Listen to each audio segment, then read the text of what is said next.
Hi, audit and report. You must do audit. If you don't do audit, you don't know what's happening. So let's search. If you go here on Office 365 Security and Compliance, you just go here and here. You must first of all activate. If it's not activated, you must do activate. And after that, you can choose, for example, here all the activity you have. Okay, you have Teams, you have a lot of things here. So if I choose, for example, Teams, it's very simple.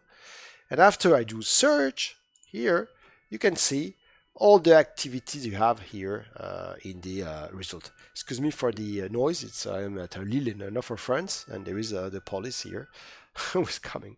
So here you have all the activities, what happened, added channel, added members here. So, and you have the item and you have all the details. After that, you have the usage.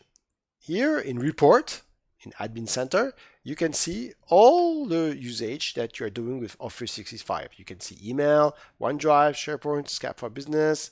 You can see Yammer, and you can see Teams here. So for example, you go in Teams, and you are able now to see all what happened in Teams. So all is here. Wow, amazing. You can see the call.